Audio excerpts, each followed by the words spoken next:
Okay. So, I had no idea which one I wanted to do first. This one in particular is a little shorter than the one I initially wanted to do, which is long as hell. This one is SCP 093, the Red Sea object. I know a little bit about this from watching other videos, but I haven't watched this yet. So, without further ado, let's have a look at this one.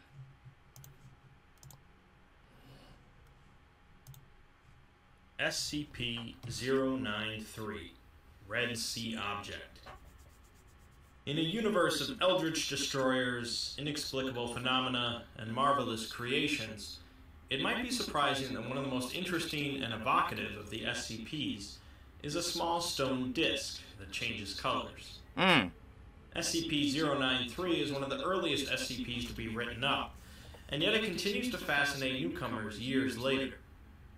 Many SCPs are interesting because of their descriptions, their forms and functionalities, while others, such as 093, are interesting because of the extras added on, such as addendums, interviews, or in this case, exploration logs. Okay. SCP-093 is a lengthy report, but I suggest reading it for yourself to get the full experience. If you're just interested in a summary, or an explanation, however, keep watching. SCP-093 is a stone disc, generally red, that can comfortably fit into most palms. Unknown engravings and symbols cover the disc, and the color of the disc will change when held by an individual. So it can fit in my palm. So it's like right here. It's like this. If it can fit in my palm, it's like this or this. Like, look at this. The engravings on it. With the color believed to be based on the regrets held by the holder. Oh. The disc also has an anomalous attraction to mirrors, and when not held or attached to a mirror, the disc will rapidly move towards the nearest mirror, building up immense speed and smashing through any obstacles to get to its destination. Excuse me? Despite this speed, upon collision with a mirror, neither the mirror or the disc will suffer any damage, and the disc will cling to the mirror. Okay.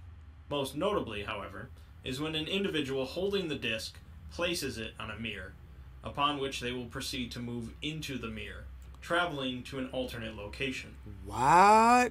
Upon learning of this, the Foundation commenced with 5 separate tests, sending different individuals through the mirror with supplies, weapons, and a video camera connected by a length of cable back through the mirror. Since the disc is believed to change color based on an individual's regrets or guilt, the first test subject is an expendable D class, convicted of murder, and with a history of attempted suicide.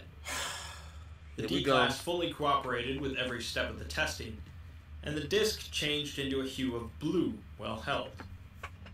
After entering through a mirror, the subject passed into an empty lowland plain. Oh, wow. Where everything is tinged with a heavy blue color in the video feed, although the subject later states there is no odd coloring for him. Subject walks across the plain, devoid... Hold up, so they can see the color, but he can't? There's no odd coloring for him, but they can see the color. Uh-oh. ...of landmarks until he comes across a primitively dug hole. Subject is instructed to enter the hole, reluctantly doing so, climbing down with his hands 100 meters. As the D-Class reaches the bottom of the hole and continues to walk through a passage, he reaches a concrete enclosure and complains of a strong stench.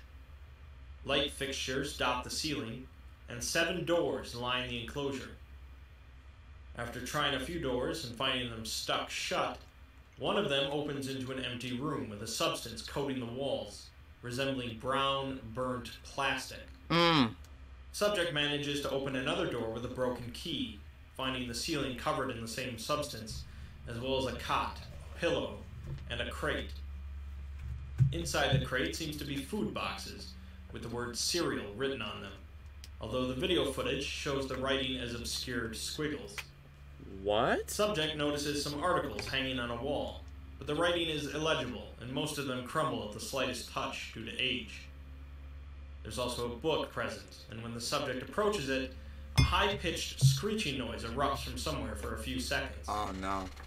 After the noise ceases, subject is told to leave the room, and sees some sort of figure peeping through the door at the end of the hall before it closes. What? Subject continues exploring, finding a few more crumbling articles and cereal boxes, before being told to leave by control staff. Subject readily complies, complaining that the stench is getting worse. But as he begins his ascent up the tunnel, the cable attached to him suddenly tightens and starts to pull the D-Class up. As the subject reaches the top, he notices nothing has changed and begins to walk back towards the mirror. The cable begins pulling away at a 90-degree angle, and the subject turns around to see 37 figures standing behind him, each lacking identifiable features, as well as the blue tinge. Subject panics, the cable continues to be pulled in odd ways, and the subject begins shooting at an unseen target. Oh god. Subject is finally brought back through the mirror with a foul-smelling fluid on his clothes. Looking back through the mirror, personnel noted the presence of a massive humanoid creature, at least 50 times the size of a human but with no facial features, crawling along the ground. The second test, the green test, commences with a female D-Class who stole a vehicle and caused the deaths of 2 children during the escape.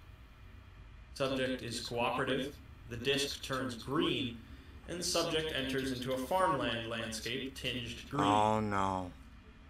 The fields are barren, but the subject approaches a nearby farmhouse, circling it and finding 2 children's bicycles, a girl's and boys, as well as boys' clothes arranged descending a set of stairs. No. Subject screams at control, thinking this is some sort of sick joke based on her history, but it seems that the disc might have some control over location based on the subject's past.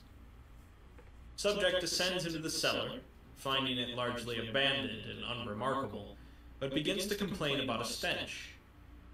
She finds a hatch on the ground, with the smell being the worst around it, Jesus. and she descends the hatch to find a concrete enclosure similar to the blue test, but in much better condition. In the enclosure, she finds more cereal boxes, 3 skeletons, and an empty revolver. Subject continues searching, finding newspaper articles, a book, clothing, toys resembling those from the 1950s, and an Ethernet jack covered in a fluid so repulsive that she refuses to take a sample. Oh gosh. Subject sees a figure at the top of the ladder she begins to climb out, but it quickly disappears. She immediately vomits upon reaching the top of the ladder. I bet she did. Hearing a noise that Control does not. After stepping out of the cellar, she sees 2 of the massive humanoids crawling in the distance. Oh my gosh. Noting that their arms seem to shrink and grow at different times. 10 minutes later, the humanoids disappear out of sight, and subject is instructed to enter the farmhouse. Dust coats the kitchen, food is spoiled, and the entire decor seems to strongly resemble that of the 1950s, although the subject locates a laptop. The laptop reveals the final shutdown moments of an operating system titled Faithful OS. Continued searching finds a children's bedroom, and when subject looks out a window, she sees a city in the distance, and the video footage shows roughly 300 figures standing around the house, although subject reports seeing none of them. Subject is told to return to the mirror, which she does, but a loud groaning noise and vibration is present for both subject and control staff as subject comes back through the mirror. Oh no. The violet test involved a young male convicted of murdering a police officer during a drug bust, utilizing excessive violence. All 3 of these people, these D-Class people, have done something shady in their past, and this disc is reacting to it. Jesus, bro.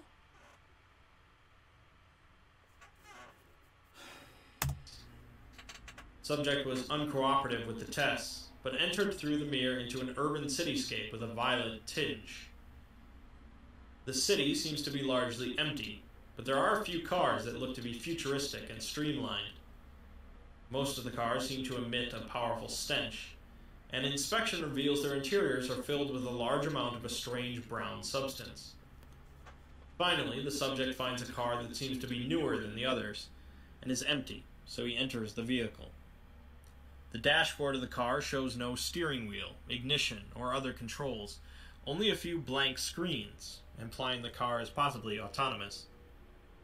Later, a review of the video footage shows a humanoid figure looking into the car from outside. Oh no. But subject doesn't notice it, and Control decides to send in a professional team of armed escorts to assist in the exploration. The team enters the nearest building, titled XEA Research Partners, Inc., and finds a typical corporate lobby, with a computer at the receptionist desk waiting for a login for Faithful OS. Much of the technology seen in the building seems to be advanced, and the team takes an elevator to the 114th floor, noting that 13 and 113 are missing from the keypad. The team gets a view of the city from the top floor, seeing that it is silent and devoid of activity, but a number of buildings have a strange brown growth attached to them. A view of the expressway sees one of the large humanoid creatures crawling along it, but the team heads back in the elevator, where they find that the button for the 74th floor has already been activated.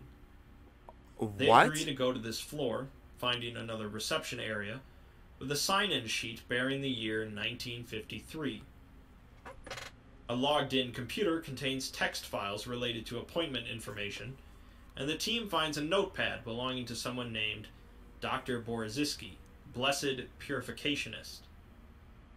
The team continues to search the floor and finds a number of large containment capsules, some of them broken and leaking a brownish material, and others intact and holding nude humans with breathing masks. Excuse me? Charts for these patients contain conditions, but rather than physical ailments, the charts list personality flaws or incidents that occurred with them, such as infidelity. One chart discusses that the patient was submitted to a 3-day period in the Lord's Tears to cleanse her system, and another prescribes a... Lord Jesus is a fucking cult. It's a fucking cult. Anything that says something like that, no. That's a cult. And it was in the 1950s. It seems like for the three of these D-class people, they're being traveled back in the 1950s. And for some reason, this disc is allowing them to see things that they've done. And it's a post-apocalyptic, it's like another dimension, but it's in the 1950s. I hope I'm wrong. I hope I'm wrong. I hope I'm wrong. Weak in the Lord's Tears to give peace of self. Suddenly, the D-class subject begins to panic and yell at the humanoid entities that are now surrounding him, visible on the video feed, but the escort team sees And the same nothing. thing keeps happening. It keeps showing up. Entities continue to stare at the subject as one of the escort members grabs him, and the group returns to the ground floor. After leaving the building, one of the large creatures on the expressway notices the group, letting out a bellowing roar, and begins to rapidly move towards them. All but one of the team manage to make it back through the mirror, and when they attempt to head back into the mirror a short while later, they report a horrific smell. Upon going through, they find the uniform and possessions of the lost team member, but not the body. A review of the footage shows lost team member firing his weapon at the creature, which seems to be dripping a brown liquid, before being presumably eaten or absorbed by the creature. Oh, God.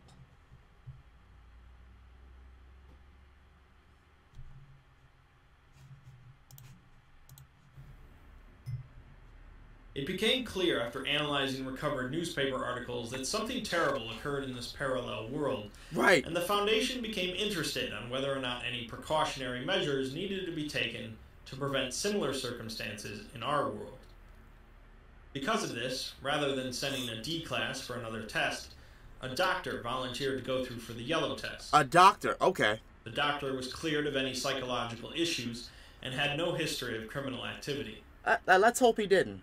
After stepping through into a yellow-tinged office environment, the doctor decided to forego the pulley return system. The office contains a number of computers, all running Faithful OS, and the doctor also finds many filing folders, some of them bearing a symbol of praying hands. Entering the elevator, the doctor notes he is on the 34th floor, and the elevator keypad lists the floors as -115 to 115. What? No floors missing, like the other building. He descends to floor -115, and during the lengthy descent, the camera glitches and reveals 14 other figures in the elevator with him. Oh, God. Another glitch shortly after reveals the doctor alone in the elevator, and he remarks on a rising stench from below. The doctor... Are those human souls that's following these people along with this doctor? Is that what it is? Like they're there, but they're not there? That's some creepy shit. Stops on the -110th floor, where he finds an observation deck from which he can access a few camera systems. He sees thousands of broken capsule containers, as well as one of the huge creatures on the ground floor, estimated to be 6 stories tall. Oh, Jesus, yo. A document on the PC directs the doctor to a safe on the 54th floor, which he opens to find a notebook and a strange revolver. The doctor returns to finish the test, but also notices the same text document on another computer, realizing that someone had spread a virus to put the document on every PC.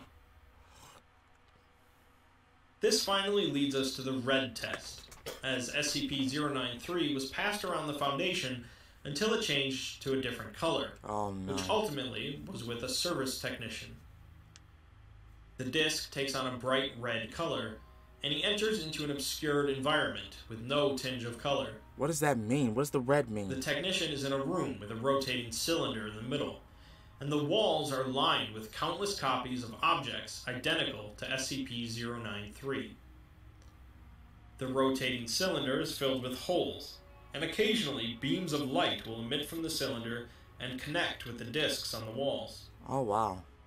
Some spaces on the walls indicate that certain discs are missing, and the technician turns around to reveal that the disc behind him is also missing, presumably as it's the one the technician is holding. Missing? What are other discs at? Do people have the other discs? Including the one that he has? The technician descends a ladder into a clean room filled with antiquated computer equipment and a monitor displaying a flashing interval of the words clean and unclean in different colors. The technician also sees a number of container tubes filled with a blue liquid and finds a number of documents on one of the computers. A length of time later, Control loses contact with the subject as the mirror returns to normal for almost 2 minutes before re-establishing itself. The technician returns through the mirror and undergoes sudden convulsions during his debriefing, displaying enhanced strength and killing one of the debriefing staff. What? It takes a heavily armed team with automatic weapons to take him down, noting that the subject did not bleed when shot, but instead leaked a greenish-brownish substance. He got infected.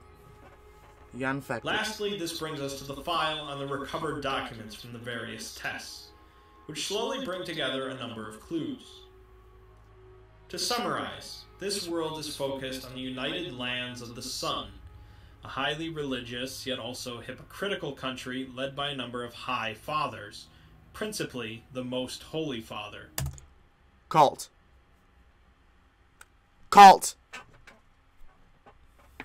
For those of you who don't know what a cult is, it's like he just said, a highly religious following of people who will go above and beyond to worship their religion. And that includes sacrificing, doing these very bizarre tests, these rituals, having apocalyptic, encryptic, very disturbing, like, what's the word I'm looking for? Quotes and sentences saying that the God our Father's coming to doom us all or some shit like that. Like, Yeah. It's a cult. It's a cult. Living pure, sin-free lives is priority one for most people living in the land, and those that are deemed sinful are sent to facilities where they are contained in capsules with a mixture of substances, most notably one called His Holy Tears, or the Lord's Tears. Subjects were contained for various reasons, such as disobedience, wanton lust, or anything else the High Fathers deem sinful. More concerning, however, is the presence of creatures known as the unclean, the large half-creatures crawling across the countryside. The unclean seem to have a strange relationship with space and time, and absorb anyone they come across. The unclean spread across the land, consuming and wiping out cities, as the areas known as the unfertile zones continue to grow. Areas outside of the biggest cities became desolate, until eventually the largest cities fell as well, leaving the country quiet and empty.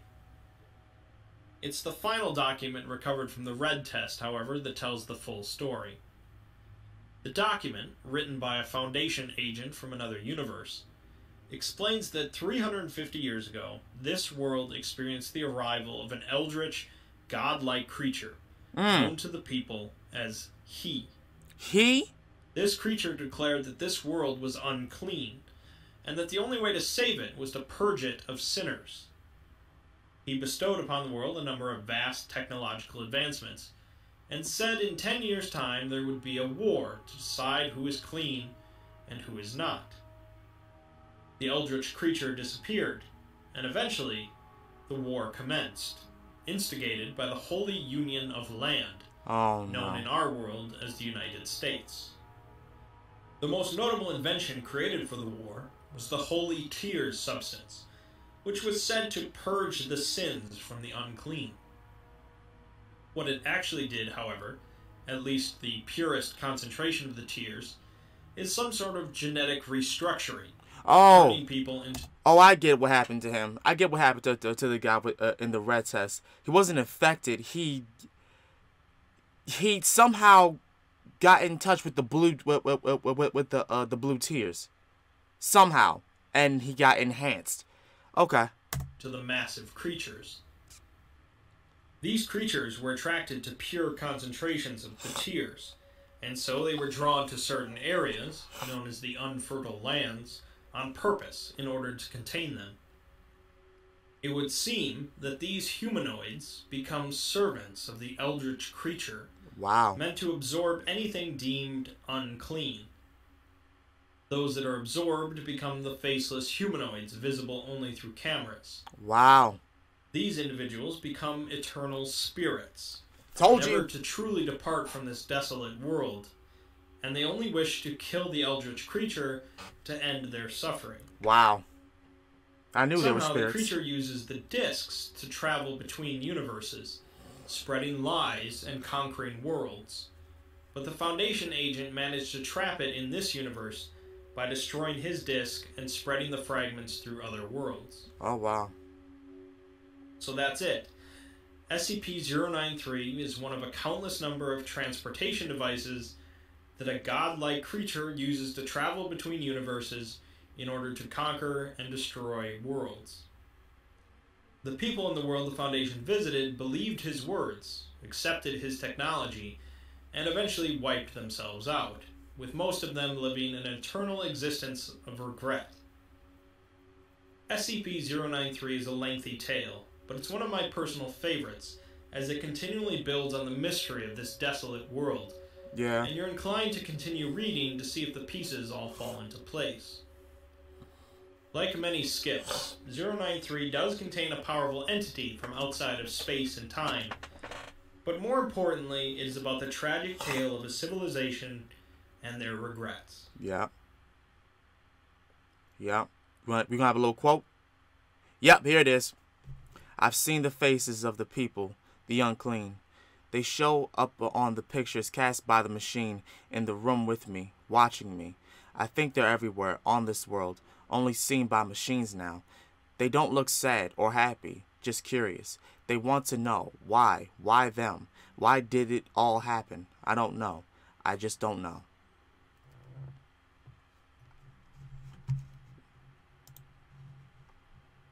Well, that was a very interesting SPC.